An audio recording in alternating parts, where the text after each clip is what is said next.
Manatra ny fiarabana tompoko lasy tompoko vavy tonga soindray ato anatin'ny fandarana dinika amin'ity androany ity fotoana zay andraisana vahiny adila hevitra mahakasika ny raharam-pirenena sy ny zava-misy eto amin'ny firenena. Andriamatoa Eliarabe vahiny no vahiny ny fandarana androany miaraba président. Miaraba anareo eto amin'ny fandarana dinika, miaraba ihany koa ny mpanaraka ny fandarana any an-tokantrano any.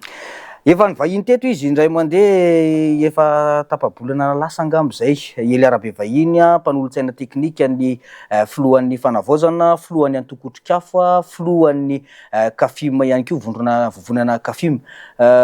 Resaka mahakasika ny raharam-pirenena avy hatrany tsika Andriamatoa mpanolontsaina raha sitraka ao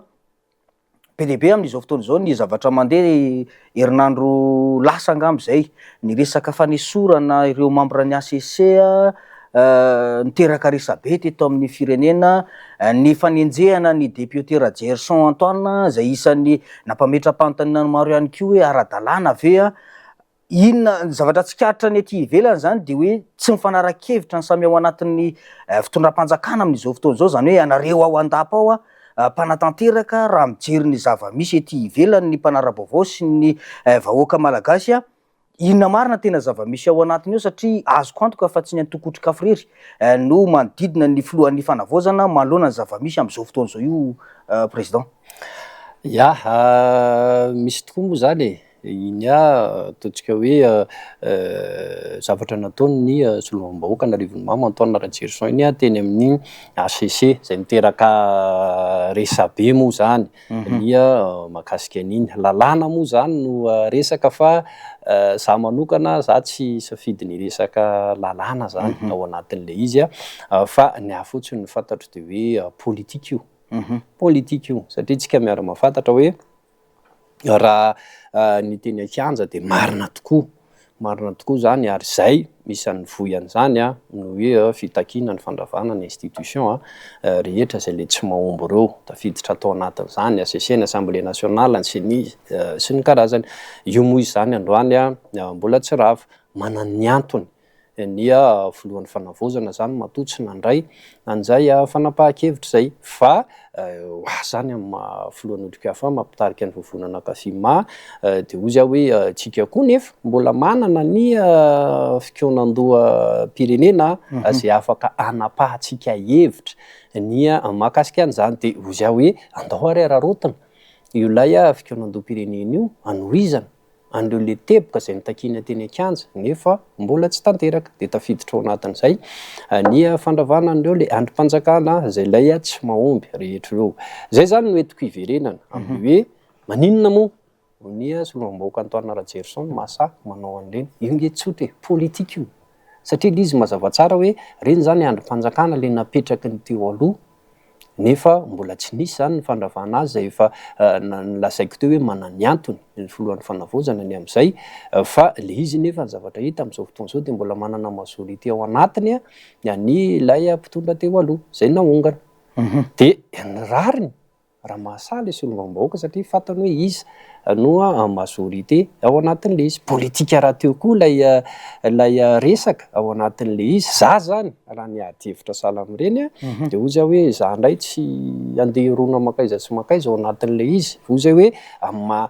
tompona ndraiky mpanjakana ny tsara indrindra de misoroka inona moa zany no fisoroana tokony atao anatin'le izy de ny hoe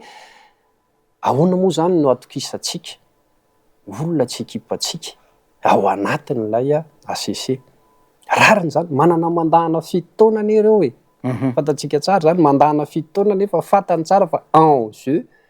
izany noho ny fionganany lay patron teo aloha zay zany le tenenako an'izy hoe politika de mahasa le solombam-bahoaka satria mahita an'izay irika zay ka hoa zany ao anatin'le izy otrikafo ny kafimo de zay le izy tsy resaka lalàna loatra le lalàna hitantsika eto fa lalovona ifandroritana fa ny tsara indrindra de ozy hoe mametraka olona ho tena namanao zany ao anatin'lay androm-panjakana zay ihany zany aloha le zay zany aloha ny fisorohana voalohany fa rehefa avy eo tsika rehefa mandeha zany tsika makany amin'ilay fikonan-doha pirenena de fotoana anankiray anararotantsika ahafahana manova any zavatra rehetrarehetra zany mba tsy hiverenany tranga sahala amin'ireny zay zany le izy donc izay ozy ary ny filohan'ny fanavozana radio zany de efa mazava ny azy ny teniny hoe tsy tsabaka izy am'lay fikaonan-dom-pirenena fa mamela ny rehetra malalaka de mazava ny azy hoe raha tapaka ny rehetra ao anatin'ny fikaonan-dom-pirenena ny fandravana l'institution rehetra tsy mahomby reo de manaraka izy zay zany ny zavatra lazay ozy hoe inona indray ary zany tsy hanararotatsika an'izay zavatra de izay zany androany ny otrikafo ny kafim de mitona ny rehetra zay andray anjara amin'le fikaonan-dom-pirenena hoe fotoana anankiray io hanararotatsika anovanany zany zavatra rehetrarehetra zany sy hamitana ihany koa ro le teboka zay nitakina teny an-kianja nefa mbola tsy vita satria misy ny vita nefa sy nefa mandeha amin'ny fitakina natao teny an-kianja fa tsy vitsy koa ny mbola tsy mandeha de tafiditra ao anatin'izay zany tsy mbola nandravana andreo androm-panjakana ireo miteny an'izay zany androany satria ina ny antony fatatsika tsara nge raha sanatriaviny vavitsika manao adosoana ka tsy mandrava ny anteny mera-pirenena indray ao amin'le fikaonan-dom-pirenena asako ireo le majorité mbola orange ireo hanao ny sahala natao an'ity solomam-bahoaka anankiray ity zany teo anivon'ny ACC satria mbola manana majorité ireo fa tsy hoe ireo akory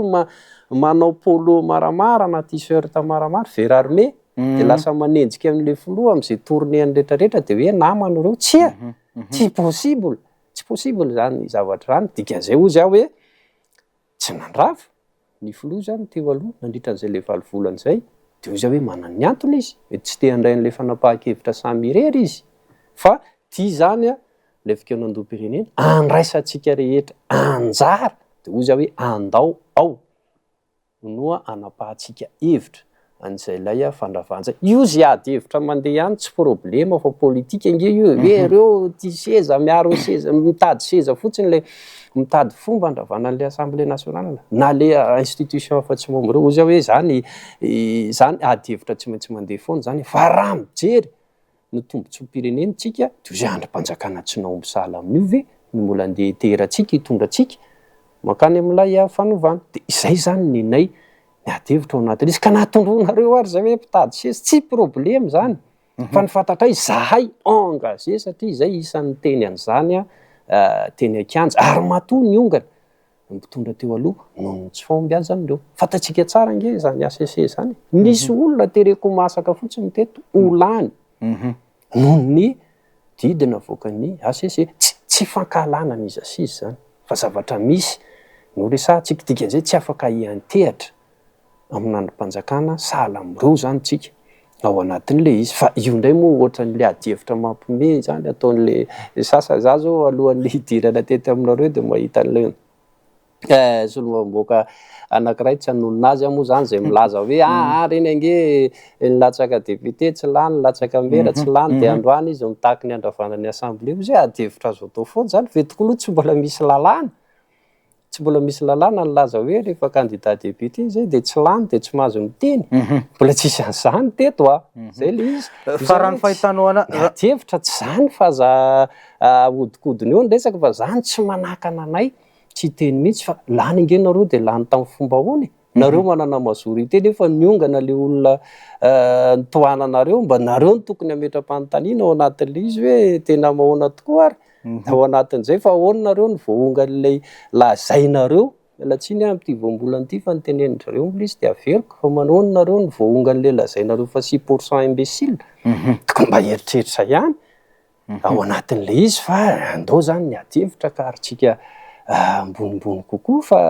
tsy atao an'izany le raharaha fa zay firenena nge ny resaka ary eo ny militandrematsika raha ny fahitanao anazy zany de hoe sakana ho an'le fitondrana fanavozana ny ACC sy ny anteny mera-pirenena tsy namany reo tena tonga de mahitsy ny anyteniko hoe tsy namany ireo satria tsotra be raha nanao ny asany reo tsy niongan'izany Andry Rajoelina ianao ve de atsika ve de misy afaka hiteny fa raha ny tsara mahitsy tamin'ny fifidianana ny ACC de isy io le problema teto amin'ity firenena ity zay azo adinitsika fa ny crise ange teto amintsika mazana crise post électorale foana tao arinana na fifidianana foana fatatsika zany teto amin'ity reny vohatra Antananarivo ity ary naninona moa ny morana ny esorana ny ben'ny tanàna teo aloha solona PDS de mbola iverina am'izany iza no nanao an'izany tao anatin'le izy inona no andeha hiaterantsika amin'izany marina zany eo anatin'le izy hoe rehefa miresaka fifidianana be ny tanàntsika dia nia fitsarana momba ny fifidianana manao an'izay fa tsy ny ACC akory fa hoentina itenenana amintsika fotsiny hoe teto amin'ny renivohitra Antananarivo ary zany ny zavatra niainantsika tamin'ny fifidianana dia mahagaga amin'zareo zany androany mahasahy mitondra adihevitra sahala amin'izany izy mba mijery argument hafa anohananareo ny hevitrareo hoe tsy tokony horavana le izy any amin'ny fikonan-doam-pirenena fa tsika ve olona samy teto dia andeha ifandrebireby amin'izany hoe ry anina tsy lany dia tsy tokony hiteny zoarovan'ny lalàna zany fa andao le izy mba adihevitra hafa ny hitondrantsika azy tazominareo amin'izay tazomy amin'izay ary fa zay fomba fiteny zay nge nanohananareo an'le fitondrana teo aloha fa izy zao naninona tsy voarinareo tamina adihevitra ohatran'izany ka zay zany ny ozy hoe tsika manana fotoantsika aloha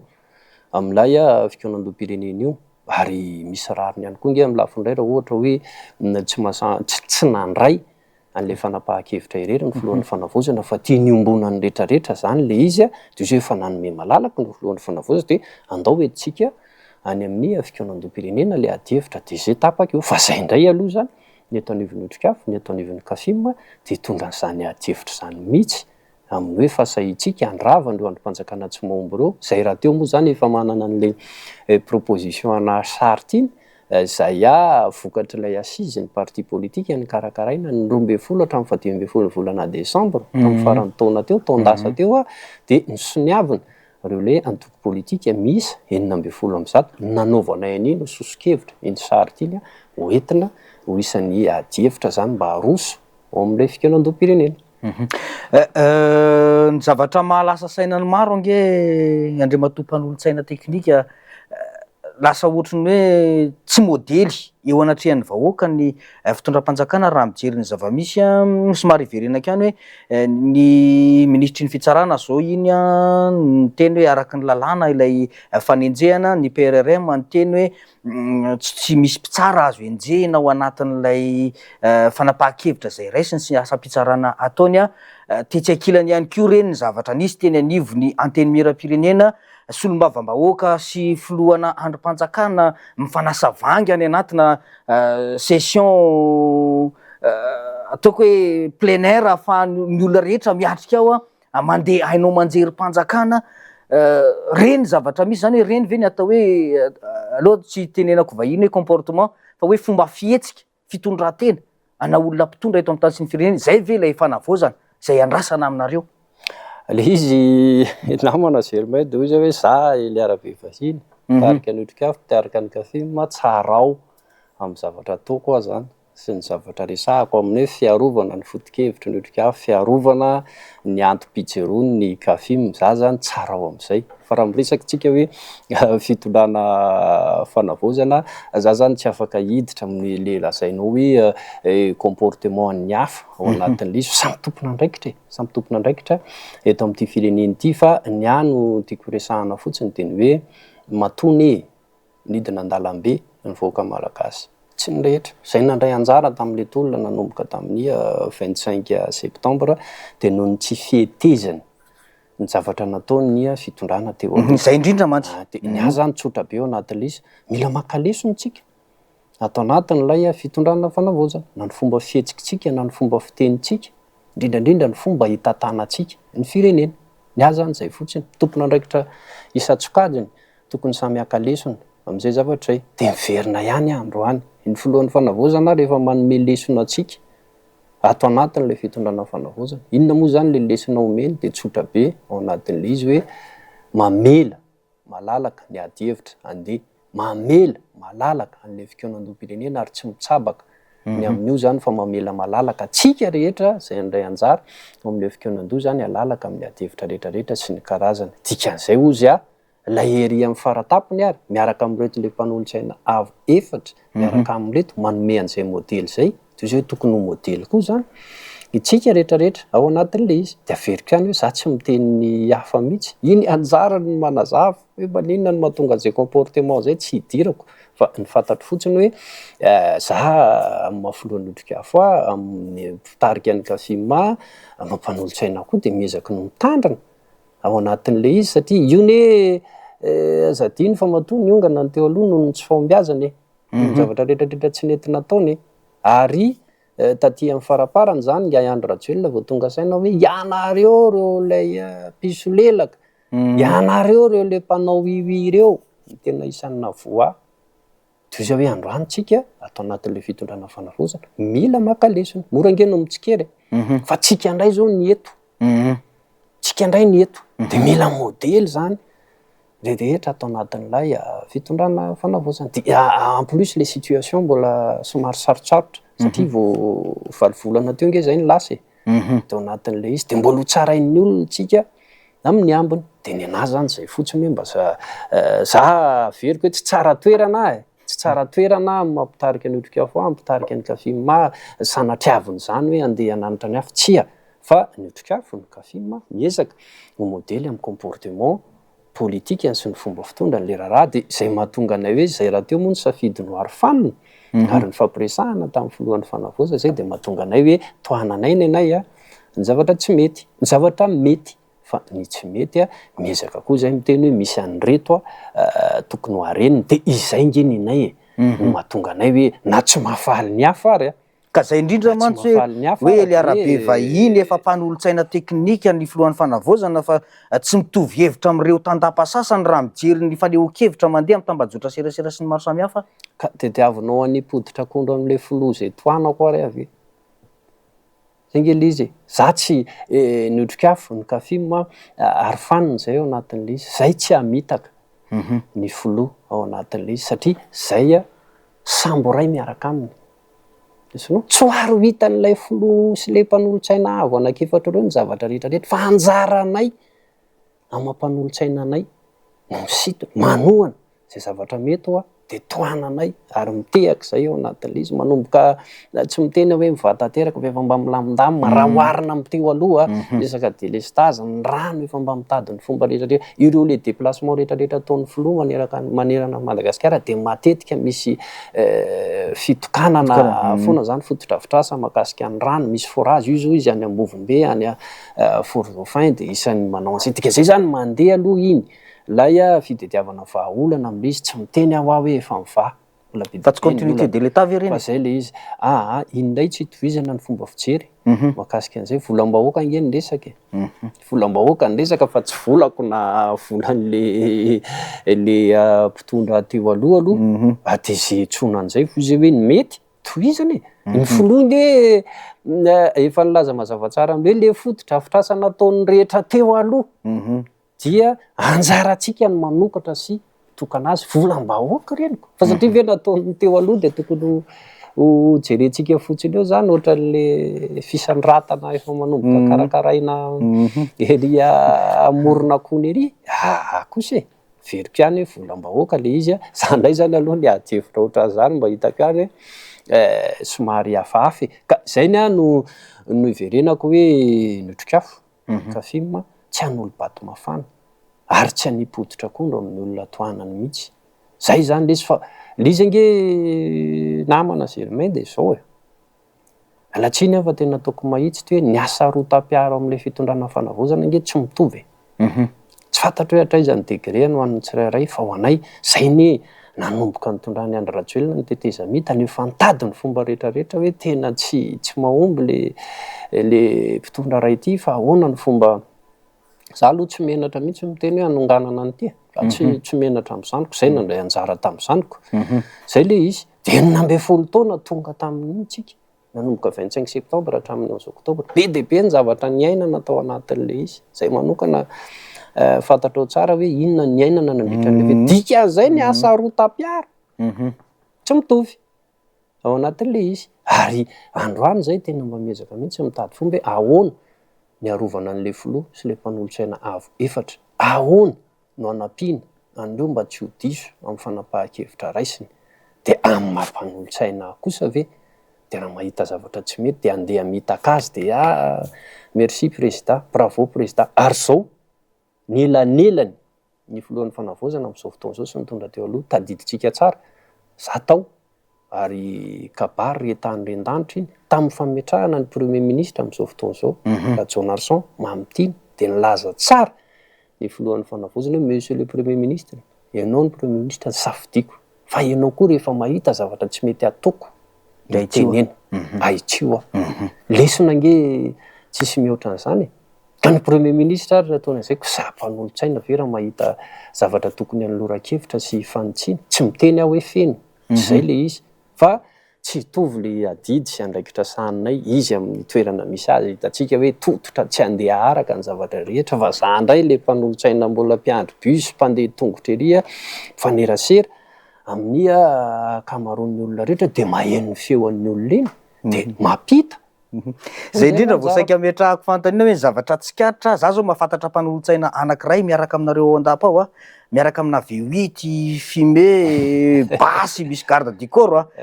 fantatro tsara io olona io fa magaganay ele arabe vahiny hoe ohatrany tsy ohatran'izany fa inona ny antony sa ve matahotra ny ainy ihany koa reny mpanolotsaina namanareo reny zay le lazaiko teo namana Jeremay hoe zay tena sarotra amiko ny miditra am'izay tsy haiko inona ny mahatonga an'izay tsy zara teo koa tsy mahafantatra ny olona resanao fa ny ahy zany ny fantatra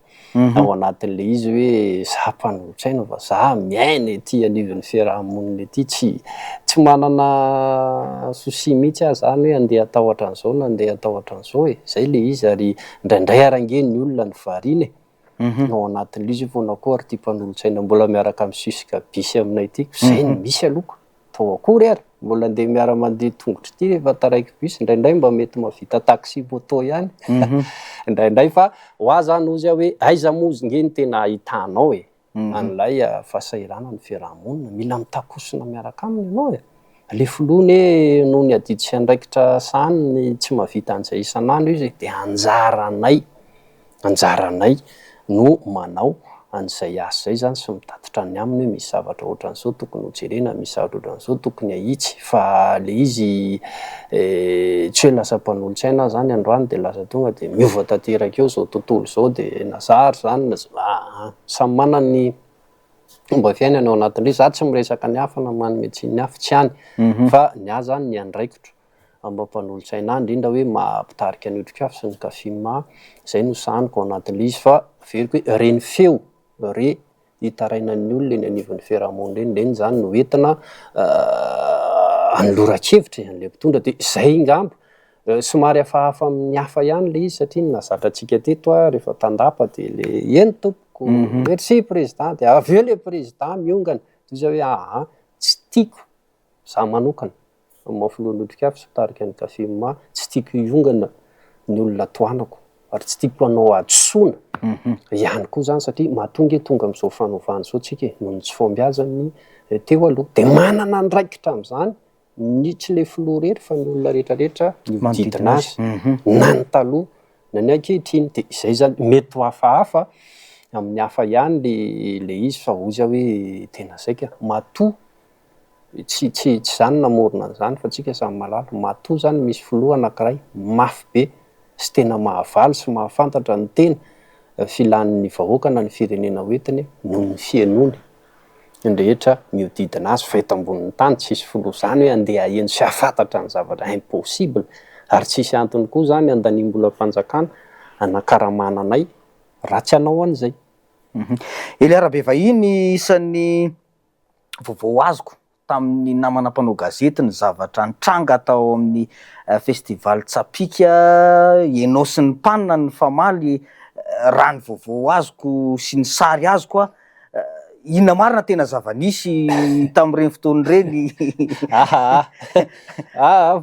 ka eto ianao eto ianao hitondra fanazavana le izy ka inona marina tena zava-nisy satria manana sary an'izay ary nahazo vaovao mahakasika an'izay zavatra zay andeha atao hoe tsy fitofikevitra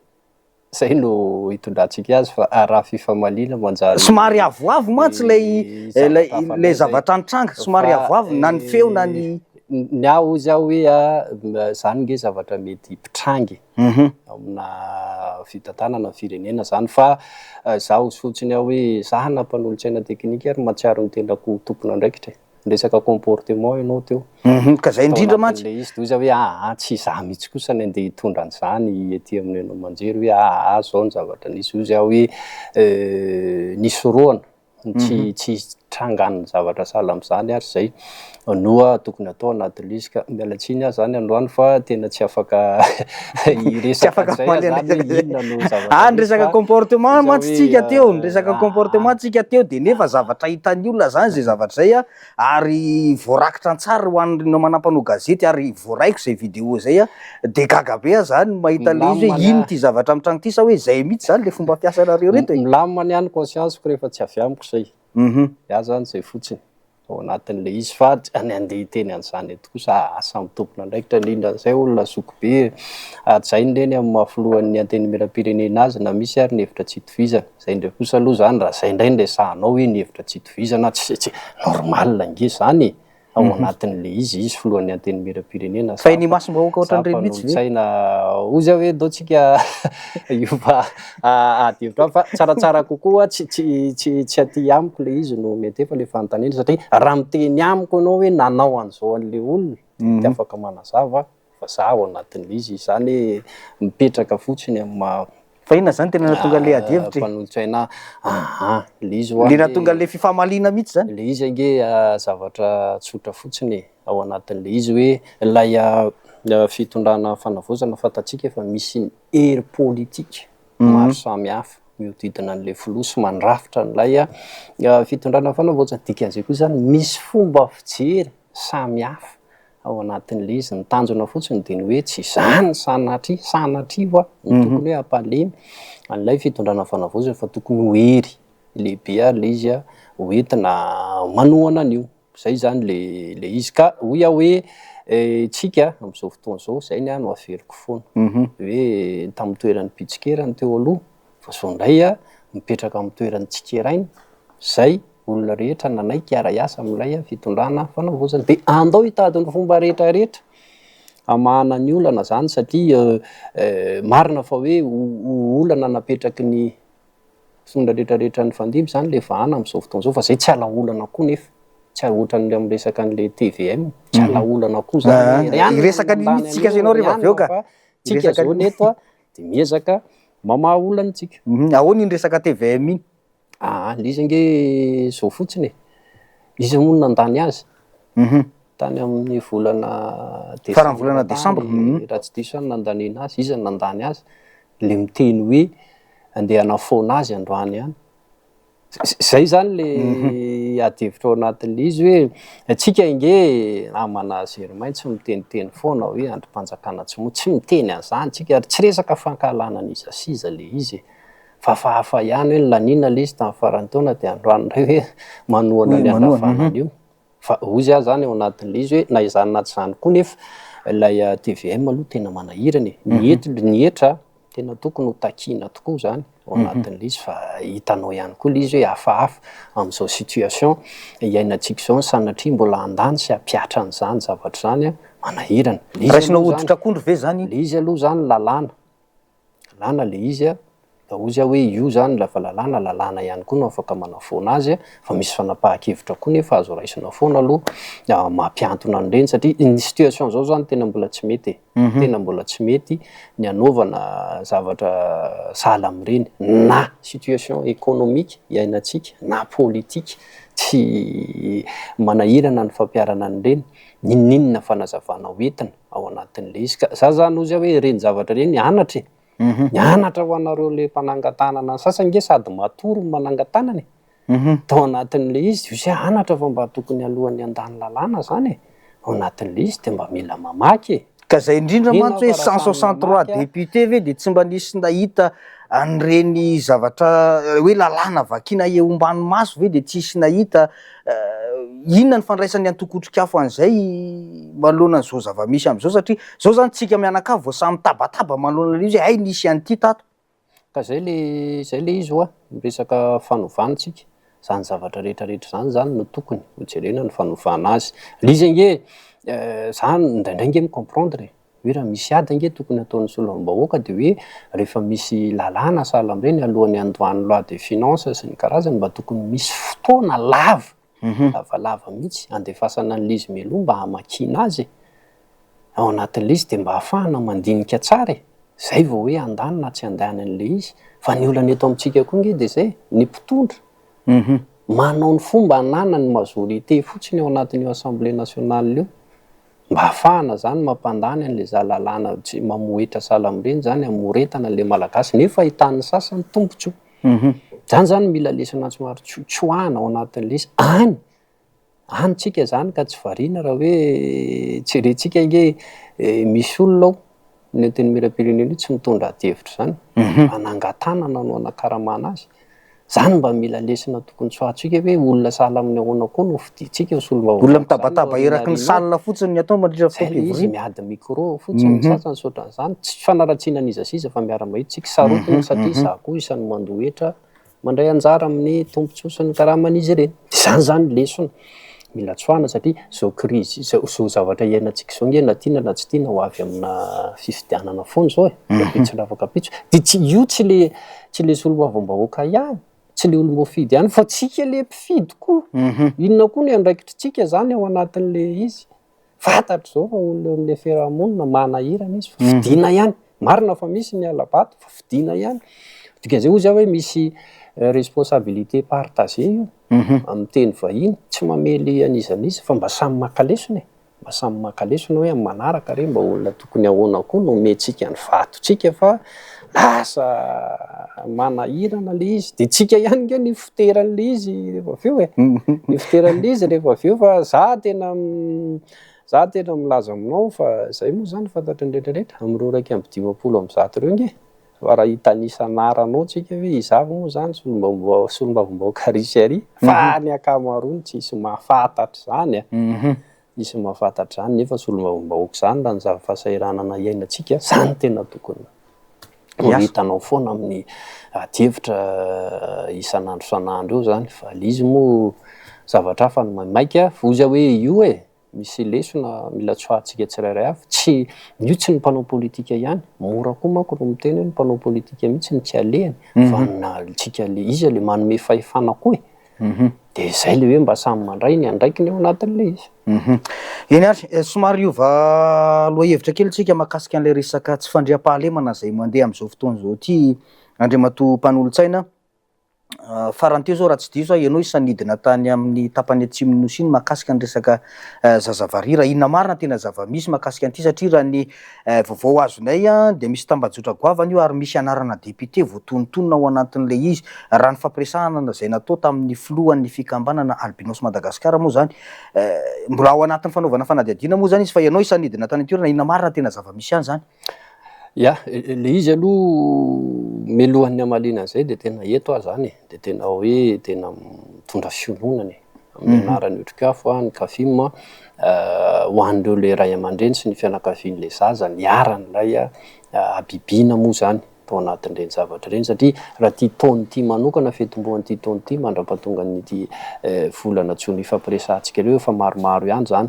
lay atranga misy ao anatin'le izy ary za moa zany ao anatin'le izy misy fianakavian'ny tena ihany koa nge victime ao anatin'le izy zay mitaitaina raha le farany teo manokana tsy resaka ny roa-pihavana koa zany am'le ray aman-dren'le zaza heritaona sy tapany teo fa misy roa-pihavana anakaiky zay mampalahelo zany le izy de eto zany de ozy hoe le izy ny zavatra sahala amin'io tsy maintsy misy tompona andraikitra na le atsotsika hoe gros-bonnet zany ao ambadika eo ny tena mba andrasany ny mpiray tanindrazana zany de nivoahan'izay mazava ny tenen'ny filohan'ny albinos Madagasikara hoe misy tambajotra misy resona mafia misy solombavambahoaka zay niteneniny tokoa zay zavatra io fa le solombavambahoaka resantsika aloha azavaiko tsara le izy hoe raha nitranga tany atsimo tsy tany ny voahany io resaka hoe solombavambahoaka io tsy tany io zany fa tamin'ny faritra hafa tsy anonona azy fa ny afotsiny ozy hoe zarary le filohan'le fikambanana mahasamy dénoncé zavatra sahala am'zany de tokony isy fanadihadiana zany ao anatin'le izy mba tena ivoahany le hoe izy le tena tompona andraikitra ao anatin'le izy raha miresaka ny tranga tany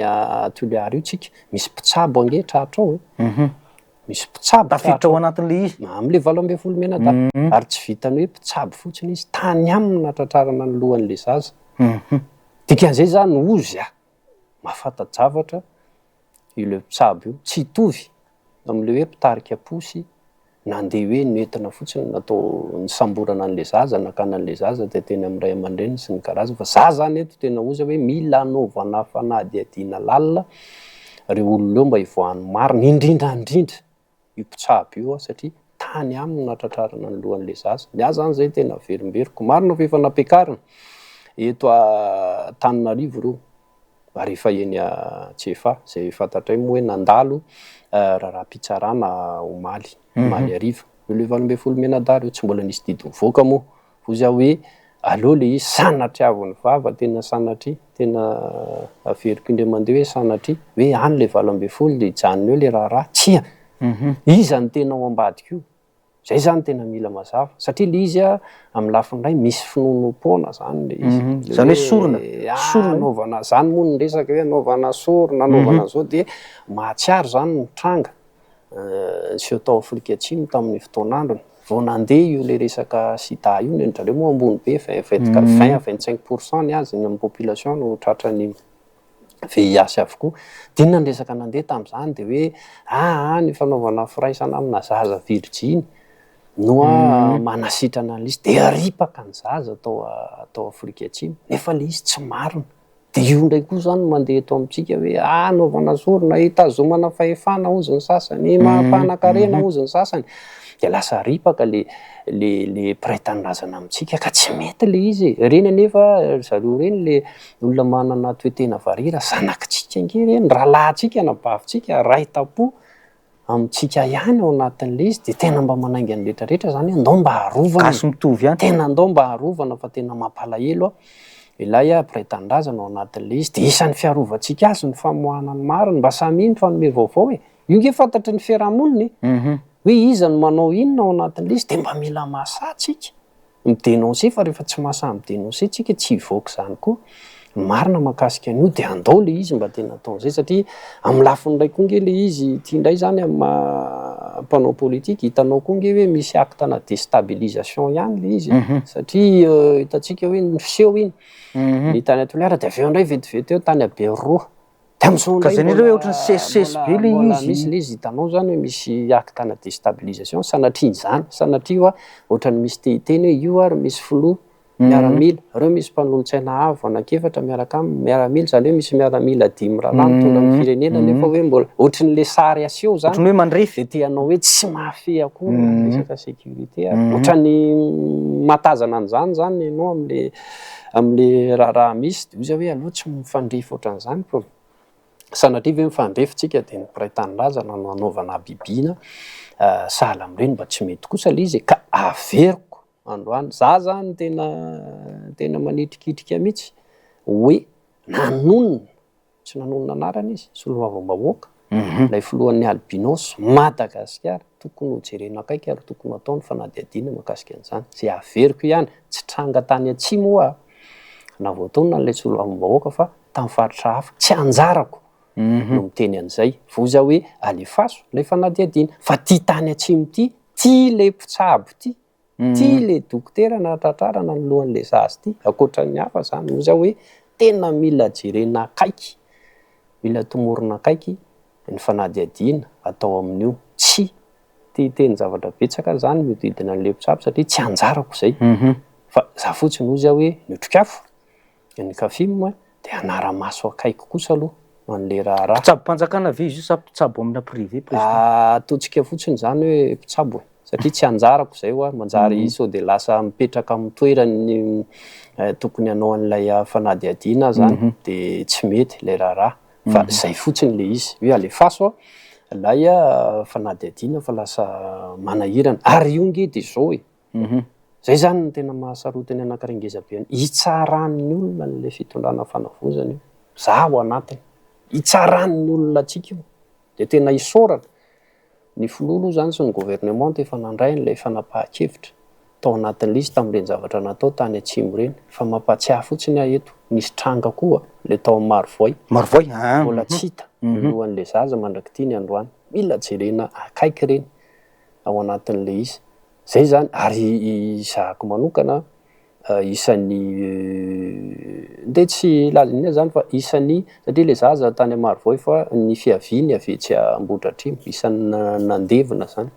fa mahonenany zany no mijery an'izany hoe saripady zany amintsika malagasy. Efa vao mandevonjanaka ianao fa vitany nanaovana bibina mbola tsy hitany lohany mandraiky ity ny androany izy hoe mila jerena kaiky. Fa nisy fepetrany raisina ve zany lohan'le any atsimo zao ina zany zao mifepetrany raisina satria mino fa tsy zay ihany ny zazavary rany ina ny fepetrany raisina zany mba hiarovana andreo ambin'ireo. Lizy aloha zany ny fipetrany raisina de isangisange le efa niraisiny teo anivon'ny mpitondra fanjakana ny filohan'ny fanavozana efa niteny an'iny sy ny ministeran'ny mponina de misy le centre natsangana Vonjomaika zany avao Toliara ho fandraisana azy ireo zegny ny kahany Toliara zay fa ny faritra rehetrarehetra mila jerena. Ny ankoatran'izay ihany koa zany ny hoe ny fijerena akaiky an'ireo le fianakaviany ilay zaza nisy ny zavatra natao fa androany zany aloha izy ireo de mbola mitaky an'izay le fanaovana fombafomba zay koa zay itsoroako eto zay satria misy an'izay zany raha ny faritra atsimo manokana amina tranga sahala amin'io de misy dina misy zavatra tsy maintsy atao mbola tsy vita zay de mitaky an'izay reo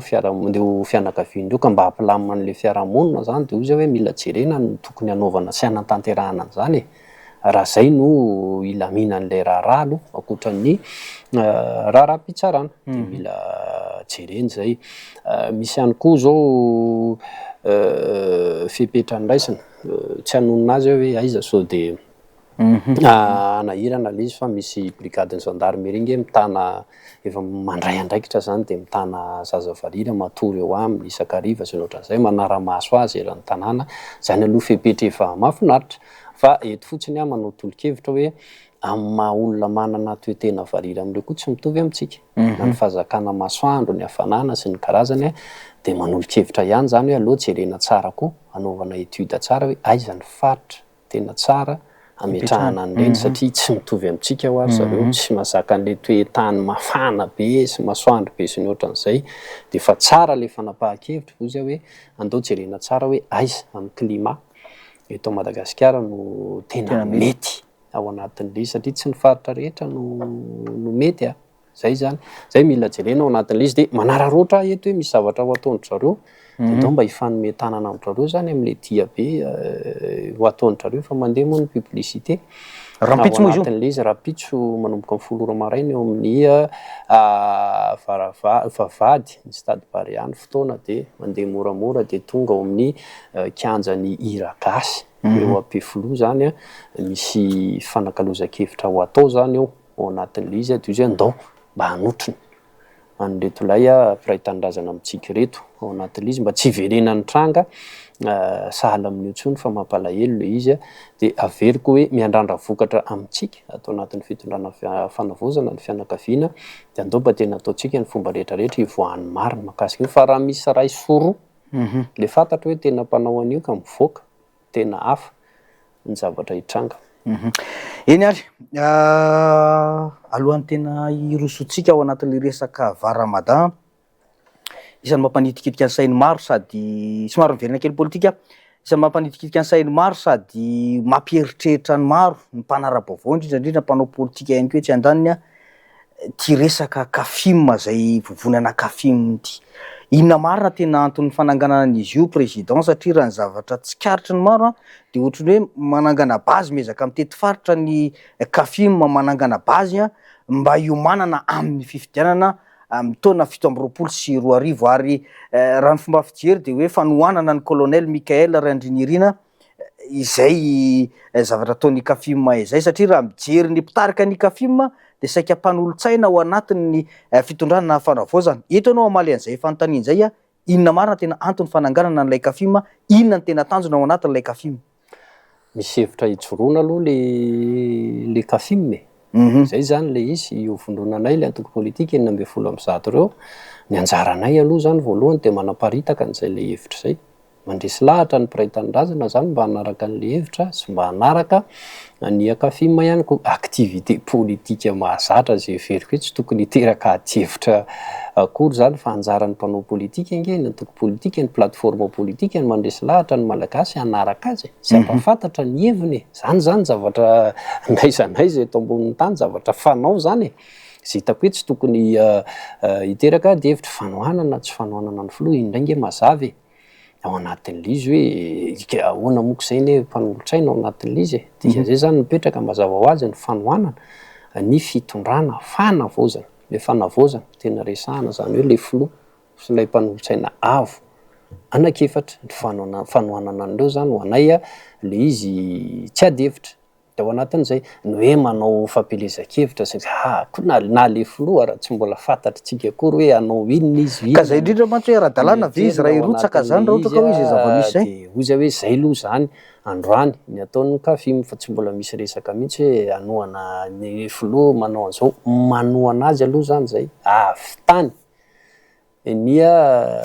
ty ilay fitondrana fanavozana ty. Zay zany ny resaka de anjarany kosa ny mandresy lahatra ny mpiray tanindrazana mba hifanohana sy hifanomian-tanana aminy sy reto le mpanolotsaina avo anakefatra reto hoe asa tsy maintsy ataonay zay mariako fotsiny ao anatin'io de zay antokony 12 ny mamelona sy manodina an'le kafima aloha azava ny resaka fa tsisy famatsim-bola nizasiza mihitsy. Ohatra koa zany le anay ao anatin'le izy hoe Notsikafo manana an'le foto-kevitra hoe tsy fiankinan-doha tsy fiandrianam-pirenena eo ny Madagasikara afaka ampandrosoana amin'ny zavatra ananany rehetraretra porofonay zay amin'ny alalan'ity kafimy ty afaka atao koa ny manodina an'le plateforme politika atao hoe kafimy na tsy misy famatsim-bola nizasiza fa izay le antoko 12 zany miezaka tena tsisy famatsim-bola ve le famatsim-bola resahantsika nge mazana de hoe reo zany mpanolotsaina an'le filoha de mahazo famatsim-bola ka zay indrindra mantsy zay indrindra ka tsisy an'izany eto indray zany de mazava tsy misy zany zay fa namana ao anatin'ny kafimy namana resy lahatra amin'ny kafima zany ndray kosa ny hoe normal normal zany hoe mifanampy fanometanana raha tsy zany tsy vita fa raha hoe avy amin'ny fitondrana tsisy. De maninona nefa ny hoe anareo mpanolotsaina ny sainga hoe mpanolotsaina ny filohan'ny repoblika filohan'ny fanavozana no mitarika an'ilay kafimy ka zay aloha zany satria na ianao na ny mpandrindra nasionaly samy mpanolotsaina avokoa mbola ao koa ny chargé de mission zay indrindra zay reo aloha zany no mitovy filinako zay le izy mialatsiny amin'ny fomba fiteny ary zay raha teo nge efa nivondrona ny alohan'ny fijoroany ny fitondrana fanavozana fa misy plateforme maromaro nge niarahanay fa tsy hoe vony kafimy akory zay le izy ary ny kafimy nge nitsangana talohan'ny fitsanganany fitondrana fanavozana aloha zay azava fa tsy ohatran'ny hoe nahazatra antsika hoe io misy fitondrana vaovao de iny nisy vondrona na politika nitsangana na plateforme politique tsy izay ny kafimy fa nitsangana talohany joroany fitondrana fanavozana de fa zay ireo no nitondra azy natonga anay nikarakara niaraka tamina vondrona hafa moa ile asizin'ny parti politique efa ndresahako teo iny zay nanomboka tany le izy fa misy mandiso manko le tantara hoe tsy nitsangana ny kafimy raha tsy lasa mpanolotsaina zany mampanolotsaina aminay tsisy idiran'ny kafimy mihitsy aloha tany am-boalohany. Afaka ampahafantarina ve le daty hoe tamin'ny vino no nitsangana ny kafimy taloha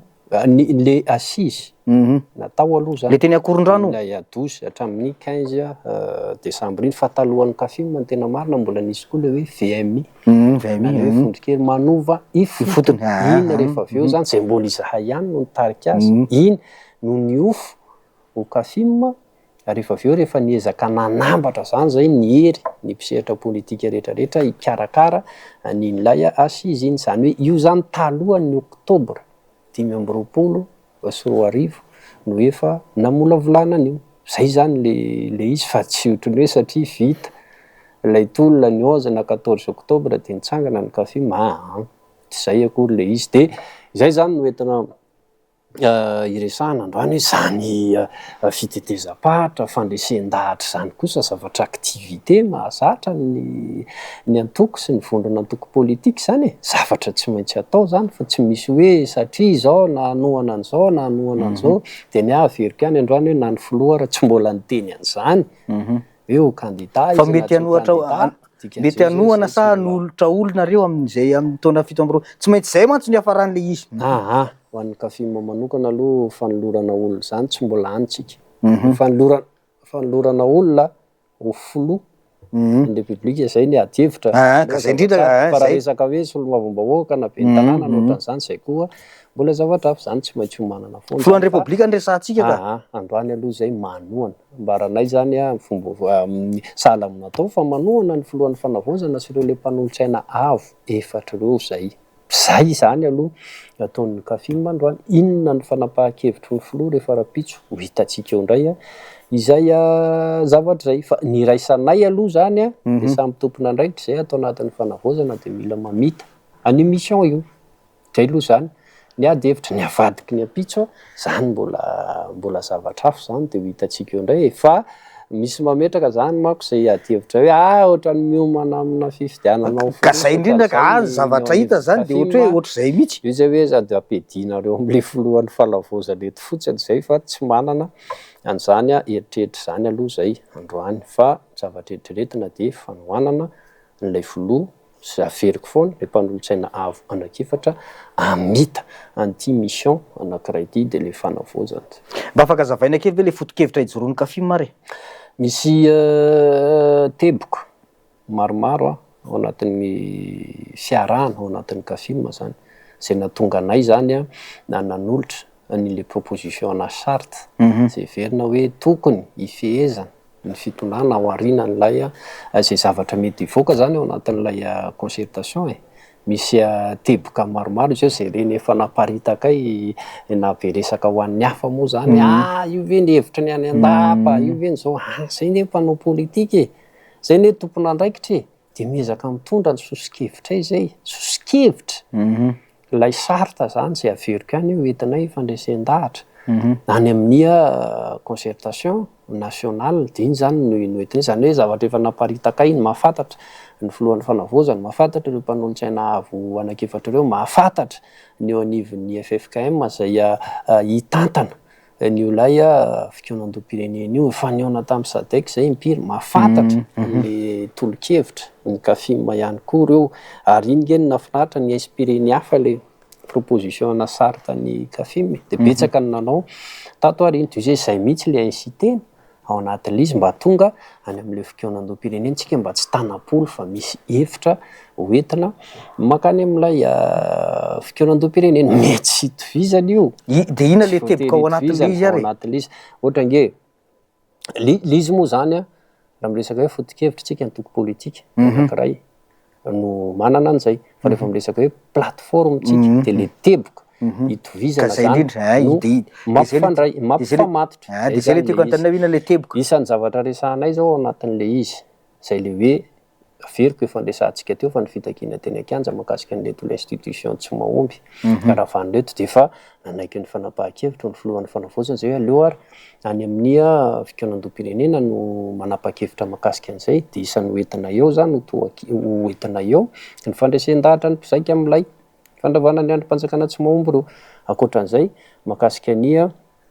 raha miresaka fifidianana tsika ny critère d'éligibilité amin'ny fomba fiteny vahiny de ohatran'le ny fampiresahana hoe mila dikevitra amin'izay ty le fananana nationalité maro samihafa ty fa isan'ny manahirana am'le le fitantanana ny fireneny ty tafiditra ao anatin'izany zany manao ahoana ihany koa ny rafitra ny tantanana an'ilay fifidianana isan'ny ady hevitra ao anatin'le izy zany fomba ahoana olona manao ahoana na inona ny fepetra hoentitsika mandeha makany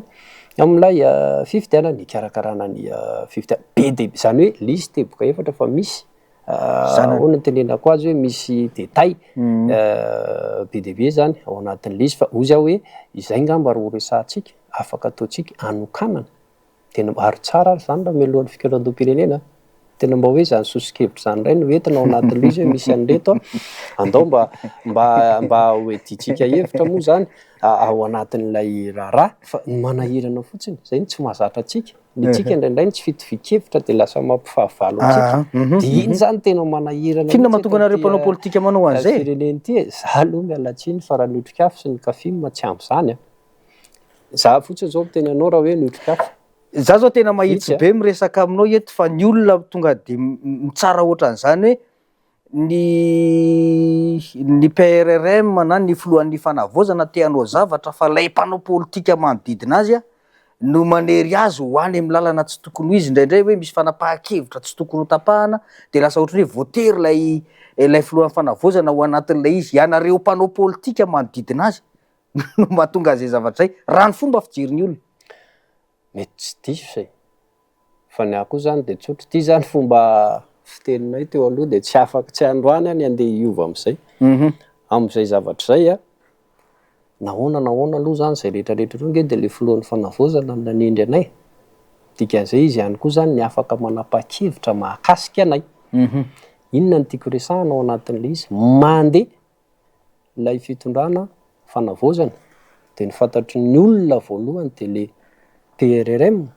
sy le mpanolotsaina ka zay indrindra anakefatra zay zany io sanatriavy ny vava tsy mandeha io de izy dimy reo ihany koa ny fantatry ny olona zay zany le izy fa izahay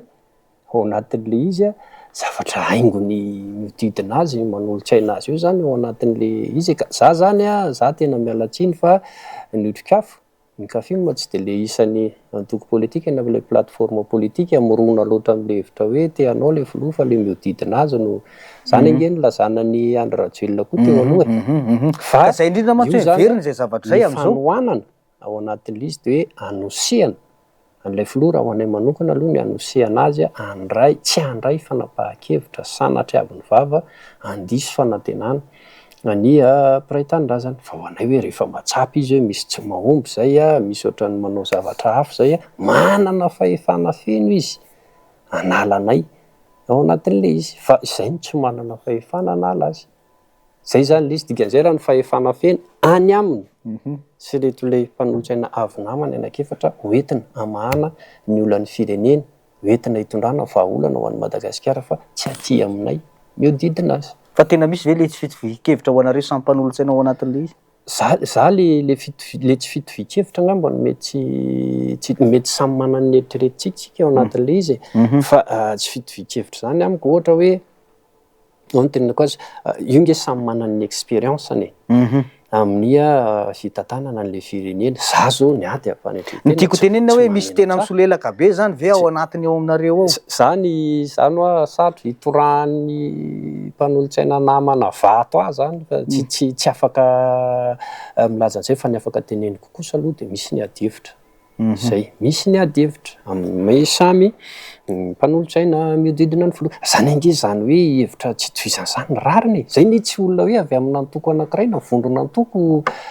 anankiray fa maro samy hafa fa izay lay tsy fitovizan-kevitra resahanao zay kosa tsy tantaratra mihitsy amin'ny hoe fomba hitantanana ny firenena fa ny adevitra amin'ny hoe ohatra zao tsika raha miresaka an'le TVM teo ohatra ao anatin'izay na samy mpanolotsaina ary samy manana ny heviny fa rehefa aveo tsy maintsy misy hevitra anankiray ihany zany iraisana sotoanana ao anatin'le izy zay zany le zay ve ny antsoina hoe tsy fitovi-kevitra amiko zany adevitra normal tsy maintsy atao zany ao anatin'le satria à partir an'le adevitra reny nge no afahana manana sosikevitra anankiray omena an'ilay filoha de izy indray rehefa aveo ny tompony fanapahan-kevitra zay zany le izy andeha zany le izy atao hoe tsy fitovi-kevitra fa adevitra miodidina an'lay mpanolotsaina na mety ny tandapa-hafa ao anatin'izy ary zay mihitsy koa nge no ilainy ao anatin'le izy isiny zay adevitra zay zany mba tsy adiso ny fanapahan-kevitra raisiny fa tsika kosa ngamba tsy mbola nahita an'izany nisy mpanolotsaina fampitora-baty tety ivelany na nandeha nanao zavatra sahala am'izao mampalemy an'lay fitondrana zany raha sanatria hoe zany misy fa tsy ny adevitra matsinitsinika hoentina hitadiavana vahaolana mpandrosoana an'le firenena hitondra adevitra mihitsy nge ny ilainan'le mpanolotsaina ny tena mariny mba hahafahan'le filoha manapa-kevitra mankasitraka anao ny am'izay valiteny zay satria isan'ny mampametra-panontaniana maro mantsy zay zavatra zay ary efa adevitra be amin'izao fotoan'izao a resaka varamada ny antokotro-kafo sy ny zanadrano zanadriaky mbola manohitra ny ty tetikasy ty hatramin'izao efa niova varamada moa zany izy base toliary izy teo aloha itsakilana nefa raha mahita sy manangona vaovao de mahatsikatra fa misy mponina makasitraka an'ilay tetikasa varamada vao navitana barazy zao fokontany anankiray ary nitehaka mihitsy ny mponina tao anatiny hoe mankasitraka fa tena ilainay io fotodrafitrasy io tetikasy io orinasy io mba hitrandraka sy hiasa sokafy Andriamatoa filohan'ny fanavaozana zay mihitsy le mo averiko mihitsy le izy hoe mangataka ny filohan'ny fanavaozana zay mba hanokatra azy mba ahafahana misitraka asa satria mahasoa zao zavatra ataony zao resaka barazy moa zany ny asa sosialy nataony tam'izay eto ianao Andriamatoa Ely Arabe vahiny zay filohan'ny antoko trikafo inona mbola tsy miova amin'ny fanapahan-kevitra ve sy ny foto-kevitra ijoroany ve ny antoko trikafo mahalona ty resaka varamada ty ahoana ihany koa ny andraisanareo anio faneho-kevitra ataon'ny mponina ny toerana zay misitraka foto-drafitrasa sy asa sosialy avy amin'ny tetika asa varamada io misy tsotra be zay manohatra ny varamada atramo farany zay zany tenako mahafilohan'ny trikafo eo ihany koa ny kafim fikambanana zanadriaky ny fimana hoe fikambanany masoko arivo tsy miova amin'ny fanoherana mitetika asa varamada fa tsy hanohatra kosa ny barazy atao any aminay zay zany aloha de aloha azava tsara le aprisiana zay anao barazy anome cantine scolaire eran'le fatra tsy hanohatra an'izany zahay fa no hoe andeha hitrandraka ny orinasa varamada zany ray aloha de tsy hitovizana noviana ary mijoro zay am'izay lafiny zay satria moako zany le izy hoe mandeha ny activité sociale an'ilay orinasa sy ny karazany de zave de andeha hitarika ny mponina any aminay hanohatra fanaovana barazy sy fanomezana cantine scolaire ka le orinasa ary mba manana vola ho lany laninany am'izayko ka hoana ny andeha hanoherako an'izay fa raha miresaka kosa hoe andeha hitrandraka an'io zafady baba fa zay de tsy hitovizan-kevitra ao anatin'le izy ary manohy foana zany zay ny tolona am'izay lafiny zay tsy hitrandrahan'le orinasa mihitsy an'izay zavatra heveriny fodetiavina fa le fitrandrahana zany mijanona tanteraka am'izao le izy tsika nge tsy mbola mahita fitrandrahana mandeha zany ary tsy andeha zany io ao anatin'le izy zay tsy afaka hitaza-potsiny an'io zany fa hoe ny 26 commune aveo amin'ny district ny Toliara de fenonareo barazy cantine scolaire de hosakananay mampirisika anareo ary zay sy ny hafa koa zay mbola anao ao anatin'le izy filain'ny mponina zany fa ny hoe andeha hiditra ao rano be ao hiditra ao akily malinika ao hikitikitika ny porzete ny andaboy zany tsy hitovizan-kevitra ary tena mbola hijoroanay zay hatramin'ny farany zay zany le izy satria misy any manko zany ny miezaka mandoto ny tena ao anatin'le izy satria tsy hitantsony zany zay holazaina de milaza hoe efa tsy miteny tsony efa niova efa nivadika afaka miteny an'izany nareo fa zay mahafantatra ny zavatra ataonay sy hijoroanay ao anatin'le izy dikan'izay ny fanoherana ny varamada tsy miova mihitsy zay zany le izy fa io ve misy le fomba fiteny zay ataoko ahoana ny jerin'ny loza fanjony fireneko efa hita zao le izy fa zava-doza ho an'le mpiray-tanindrazana de andeha hojerena fotsiny ve tsy afaka hitaza-potsiny an'izany zay io na ny mahazatra antsika resahana moa de ny hoe ny impact environnemental sy ny karazany fa na ny inflation ho ateraka io arange sanatria io avanga ho zaka zany inona mahatonga anao hoe mety hiteraka inflation fa tsy amoronasa ary tsotra be ngely izy fa nga moa le masokorona vezona mpiray-tanindrazana rehetrarehetra amitsika ireo de afaka andeha hiasa ao amin'io avokoa tsy possible izany tsy mitaraina amin'ny inflation atao amin'ny moramanga atao masana sy ny karazany vokatry ny fisiny Ambatovy ny any Atsimo ny QMM izy ange zavatra hitantsika mididina ny QMM raha misy mpiray-tanindrazana amitsika mifindra monina be indrindra de ny foko Atandroy mialatsiny manonona an'izay fa samy malagasy mihitsy dikan'izay raha zakany zareo ve le izy raha navelona zareo ve le izy de andeha hitsoka monina zany raha hoe hifindra monina amina toerana samy de zay koa ve zany ny andeha ho atao hatao amin'ny faritra Atsimo andrefana tsy fangary zareo manazava an'izany tsy andeha hiteny an'izany mihitsy izy ao anatin'izy fitsika mahalala noa tokony hijery an'izay zavatra ka zay zany eto zany de tsara milaza fa misy zavatra ho atao ato fa hitantsika moa zany hoe inona zay indray tsy fanakotanana na tsy hany zany zay fa ny fanehoana amin'ny hoe mbola manohatra an'le izy zany ny mponina zay de aneo an'izay zay ato mitraka manko zany ny fanontaniana hoe misy mponina manaiky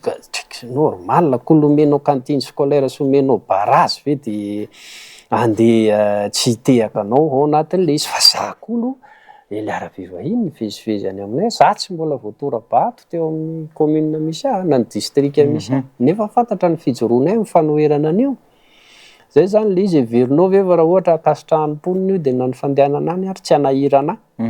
na zay le rehetrarehetra le manohatra reo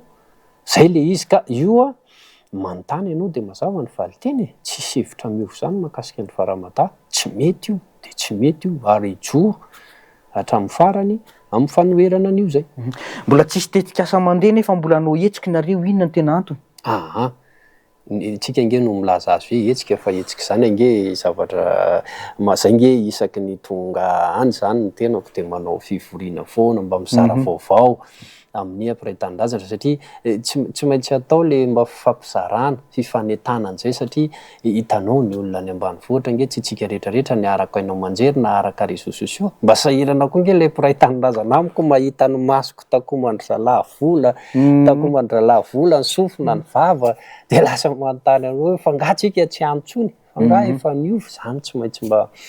misy ny fifanetana sy fanazavana atao mahakasika an'izay de zay le zavatra eritreretina atao fa tsy de hoe rehefa miteny hetsika manko tsika de somary manahirana le sao de animba zavatra ka zay hoe hetsiky zany de mafimafy dika zay indrindra fa hoe any atsimo zany a rahantsika mba fantatra ny tapany atsimo nosy iny raha vao hoe resaka hetsiky fa tiako anotaniana hoe inona zany tena nahatonga an'ilay resaka prime ministre sy ny gouvernement américain tamin'ny fotoana iny tena tsy nisy tokoa ve iny zavatra iny? Efa nisy valiteny noentin'ny premier ministre mahakasika an'iny ny tsy fisiny zay de za manokana inandray moa zany ny valiteny na fanazavana mbola hoentiko mihoatra an'izay fa izy tena ny premier ministre zay nandeha nakany Washington no efa nanazava fa tsy nisy izay zavatra zay zany le izy de ao anatin'izay ny fantako fotsiny hoe nay zany ao anatin'le izy de mitohy foana ny hoe tsy fankasitrahana sy ny fanoherana an'le raharaha ary zany moa zany ny fitondram-panjakana koa zany nge ao anatin'le izy zany isaorana tsy nanao an'izay fifanarahana zay le izy ka tsy manana zavatra ambony no lazaina mihoatra ny efa nilazain'ny ny premier ministre zany ao anatin'le izy hoe tsy nisy ny zavatra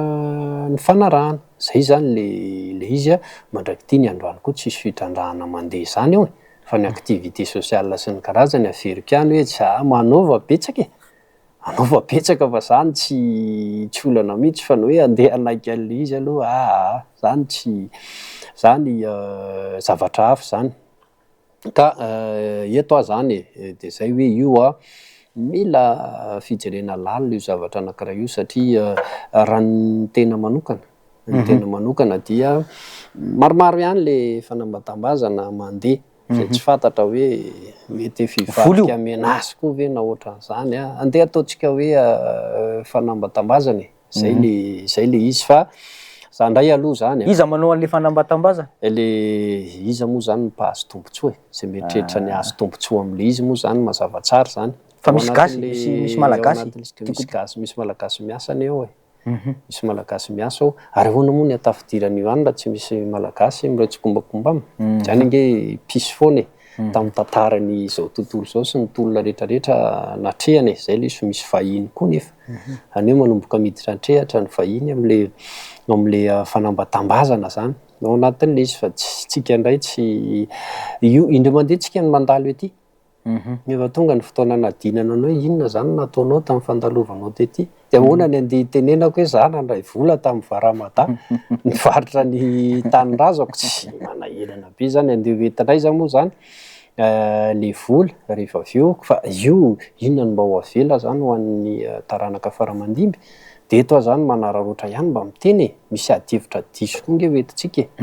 sasany amintsika efa miresaka varamata raharahany any atsimo zany tokony tsisy afaka hiresaka an'izany raha tsy avy any atsimo tsy mety zany tsy mety zany ary pirenena nge io affaire nationale io zay le izy fa tsy za koa zany andeha hosakana anareo ohatran'le mpanao politika anankiray zay inona moa ny idiranao ary amin'ny raharahanay ary avaratra ary adevo varina ihany amin'ny izy hoe fa gamo ty Madagasikara ty tsy ombona atsika zay le izy de io ohatrantsika miresaka ny nosy malagasy ny Ilzeparsa zany nge mbola sombon'ny tanitsika de atsika menakafo zany fa tsy andeha hiteny koa nga Antananarivo manana ranomasina kiresaka an'izany de tsy mety ny adihevitra sahala am'izany fa zavatra rehefa harena iombona atsika de tokony iraisantsika miresaka ny Ilzeparsa tsika na nosy malagasy Ilzeparsa moa ny fiantsoan'zareo azy Atsika izy zany nosy malagasy teny hoe io nge mba misy zavatra mahafinaritra ihany koa Ohatrany tsy hainao teny marina ny toerareo manao an'io Andriamatoa mpanolo-tsaina teknika. Mpanao politika frantsay ao anatin'le izy fa jerenao tsara fa samy hafa ny fomba fijerin'izany Macron sy Marine Le Pen zany. Fa rehefa miresaka nosy malagasy na LG-PAR zao izy zareo dia mazava hoe miantoka ny fiandehanan'ny la France io fa tsy azo kitikitihana. Ny olona zany tonga amin'izany rehefa tombontsoa any firenena na iombonana na tsy ombonana la hevitra fa ny antsika eto satria tsy mitovy ny hevitra dia aferanareo zany raha anareo any atsimo zany na any avaratra zany hoe tsy andao tsy ataontsika an'izany ny ady hevitra andao tsika tsy hanao vain-drahalahy tsy marary. Fa raha nefa natsidika te ihany le izy le resaka LG-PAR sa ohatrany tsy hainona teny mahakasika an'io mihitsy ny filohan'ny fanavozana ny repoblika Andriamatoa Ely Arabe vahiny zay filohan'ny antokotrikafo isan'ny manitrikitrika mafy an'io resaka LG-PAR io am'izao fotoana izao inona no mety ho antony fahanginana tompoko azafady? Mino fa reny ny fandarantsika eto ao anatin'le izy fa zany koa nge tafiditra amin'ny zavatra mila ifampiresahana sy ifandresen-dahatra daholo Kefa mpanolo-tsaina mantsy ianao zao nareo isan'ny ady mafy an'io zany dia isan'ny ataoko hoe isan'ny adidiko zany zay, isan'ny andraikitro zany mampafantatra azy an'izay. Ao anatin'le izy hoe misy an'izao koa zavatra tokony horesahana fa ny mahakasika ny fanapahan-kevitra kosa moa zany io dia izy ihany ao anatin'le izy fa ny indray zany fanohizana an'le raharaha hoe misy reto tokony indrindrandrindra tsika zao akatoky ny fahinina amby roapolo ny volana jona ao anatin'le izy tsika miresaka fahaleovan-tena rehefa miresaka fahaleovan-tena tsika mbola misy sombony tanitsika ka zay indrindra eo ampelatana ny vahiny eo dia ny frantsay zany mila eritreretana zany makasika an'ireo nosy malagasy na le hoe LG-PAR reo izy zareo toe-karentsika fantatsika hoe mbola iza no mife azy rehefa miresaka fahaleovan-tena tsika ao anatin'le izy zany rehetrarehetra zany zavatra tsy maintsy mbola ifampiresahana sy hitondrana ady-hevitra sy hitondrana vahaolana avokoa. Efa na voatendry tsika zao ny ambassadeur antsika any États-Unis isaky ny volana septembre misy ny assemblée générale ny Nations Unies zany dossier mila ifampiresahana sy hoentina eo anivon'ny assemblée générale Nations Unies zay matetika moa izy io zany Madagasikara indray ny ampatsahivana isa-taona miresaka ny nosy malagasy na le hoe LG-PAR tsika dia ny olona indray ny mampatsiahy tsika mino aho fa mitendray mitoraka ity zavatra azo resahana zany ary tokony ho jerena ny fitakinana zany satria tsika miresaka fiandrianam-pirenena miresaka fahaleovan-tena dia averiko hoe manana andraikitra zany mpanolotsaina ao anatin'le izy dia mampita manjarako sy mandresy lahatra hoe misy zavatra sala amin'izao koa mila resahana Andriamatoa filoha dia ho hitantsika eo ny tohiny. Mankasitraka anao nanaiky an'izay andraikitra ao zay dia efa somary ela ihany mantsy le divana zay tonga eo amin'ny toerana zao Andriamatoa Ely Arabe vahiny inona ny andraikitra hoentin'ny Ely Arabe vahiny manao an'izay zavatra zay. Tapitra ny fandarantsika mino fa misy teny fohy kely hoentinao indrindra fa ho an'ny vahoaka malagasy manoloana ny resaka fikonan-doam-pirenena sy ny hafatra manoloana savorovoro izay misy ara-politika fandroritana eo amin'ny samy mpanatanteraka amin'izao fotoana izao. Ny atsotra mandalika-ondalana tsika zao tsy mila manao adosoana intsony mitsika indrindrandrindra ny amin'ny fikarakarana an'ity fikonan-doam-pirenena ity satria zay zany mba maniry hoe hipetraka amin'ny tantara ny firenena raha tsika ato anatin'ity fitondrana fanavozana ity no nahatondra vahaolana tsy hiverimberenan'ny krizy eto amin'ity firenena ity intsony. Ny tsy hiverimberenan'ny krizy nefa dia tsotra be. Andao tena ataontsika ankitsi-po le fikonan-doam-pirenena, andao esorintsika ny kajikajy politika. Efa nanome ohatra ny filoha hoe tsy hanao kajikajy politika ary tsy hanana mahay mizy mihitsy ao anatin'le fikarakarana ny fikonan-doam-pirenena, andao mba harahantsika rehetra zany zay mba hahafahantsika mamoaka ny olana amin'izao fahasahiranana iainan'ny firenena izao. Andao ampitsika ny eo anivon'ny FFKM satria zany efa mazava zao fa ny FFKM no mitarika zay toananay dia tantsoroka ny an'ny ministerin'ny fanavozana amin'ny alalan'ny gouvernement amin'ny ankapobeny dia andao hifanampy ao anatin'le izy zany mba tsy hiverimberena ny olana eto amintsika intsony satria tsy zaka ny firenena intsony le krizy miverimberina. Hiverina foana nefa le krizy raha vao tsy mandray lesona tsika dia andao amin'ilay indray mitoraka ity hoy mba tena samy handray lesona tsika dia mba tena le tombontsoa-pirenena no ibaiko atsika ao amin'ilay fikaonan-doam-pirenena mba tsy hiverimberenan'ny olana eto amin'ity firenentsika ity. Tsy moro zay fa saingy aho hoe rehefa nanatsika ny finiavana politika na volonté politique hanao an'izay de vita. Izay zavatra ka izay zany no maranako azy hoe makasitraka tamin'ny fanasana namana Germain nareo tamin'ny MBS mamaly hatrany moa zany raha misy ny mety hoe ilana ny hevitra ny otrik'afo sy ny kafilma ao anatin'ilay izy dia mankasitraka sy mankahery ihany koa ny mpiray-tandrazana nanaraka ny fandarana ny tokantrano any na neto Madagasikara na ny any ivelany. Mankasitraka anao Andriamatoa Eliarabe Vahiny, mpanolontsaina teknika ny filohan'ny fanavozana ny Repoblika, filohan'ny Antokotrikafo, filohan'ny vovonana Kafima ihany koa nanaiky ny fanasana teto amin'ny fandarana dinika tamin'ity androany ity. Manantena-mbola fiainana aminao amin'ny fotoana manaraka, isaorana ny teknisianina, isaorantsika vahoaka malagasy rehetra nanaraka ny fandarana hatramin'ny farany na tamin'ny onjam-peo zany na tamin'ny fahitalavitra na tamin'ny alalan'ny YouTube sy ny Facebook de mankasitraka tanteraka amin'ny manaraka indray. Veloma tompoko.